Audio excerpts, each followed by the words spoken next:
आदि धर्म प्रेमियों, जय वाल्मीकि।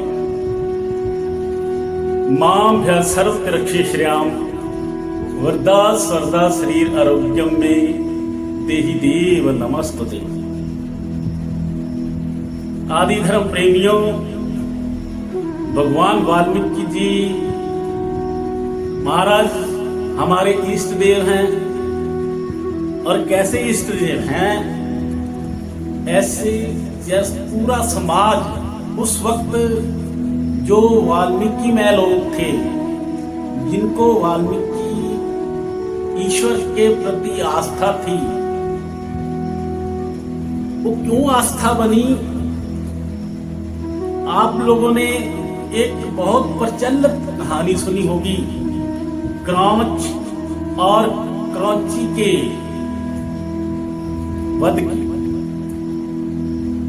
तो कितनी पीड़ा ईश्वर को ही होगी, कितना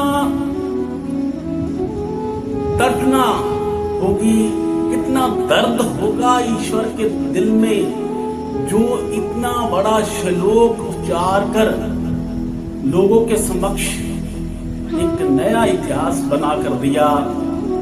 वो किसके लिए दिया, किनको समझाने के लिए दिया?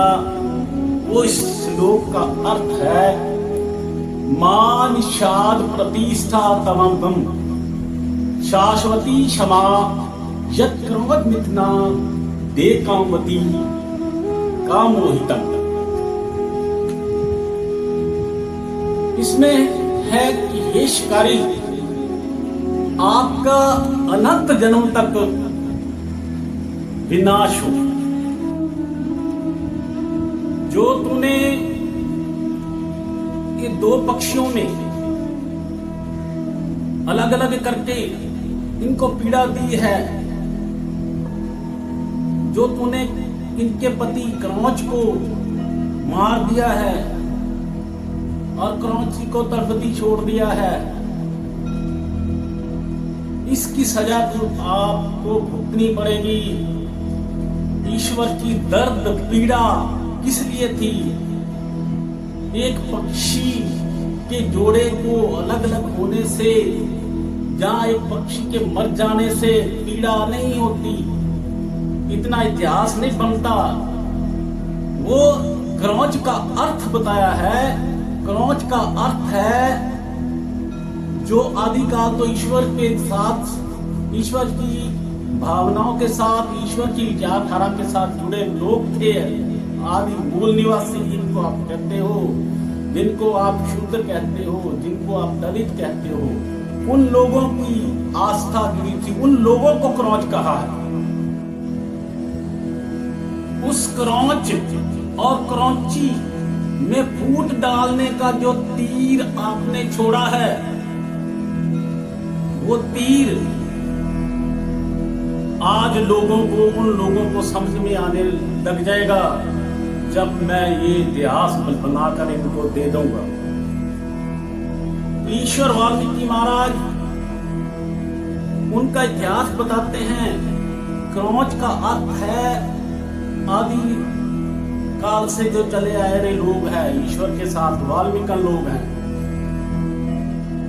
और क्रौची का अर्थ है राजकीय सत्ता, जो आपने वाल्मीकि लोगों में फूट डाली है और राजकीय सत्ता हथियाली है। वो राजकीय सत्ता वापस दिलवाने की तरफ, वो वापस दिलवाने का जो आक्रोश, वो वापस दिलाने का जो प्यार, सत्मा, वो ईश्वर के दिल में था।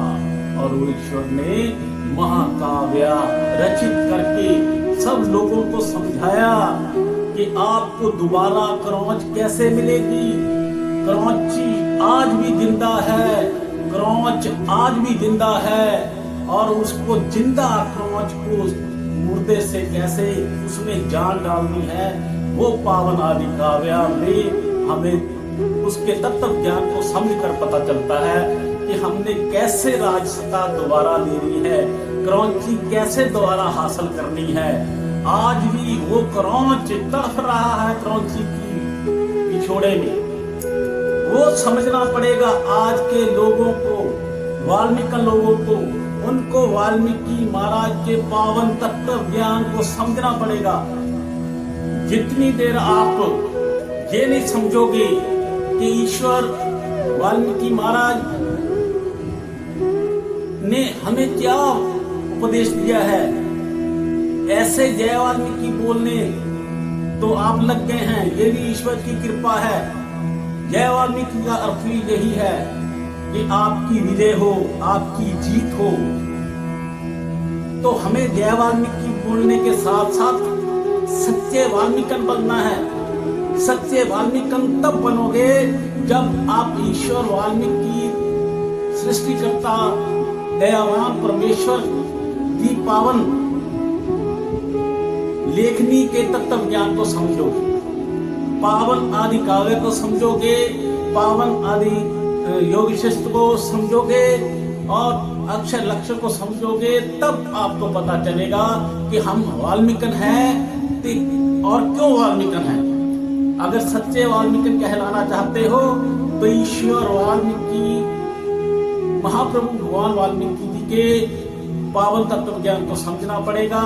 जब आप समझ जाओगे फिर आप वाल्मीकन से ईसाई नहीं बनोगे, आप वाल्मीकन से कुछ भी नहीं बनोगे। आप ना हिंदू हो, ना मुस्लिम हो, ना सिख हो, ना ईसाई हो, आप तो भाई इंसान हो। क्योंकि वाल्मीकि नाम ईश्वर का नाम है और वाल्मीकि का नाम इंसानियत का नाम है।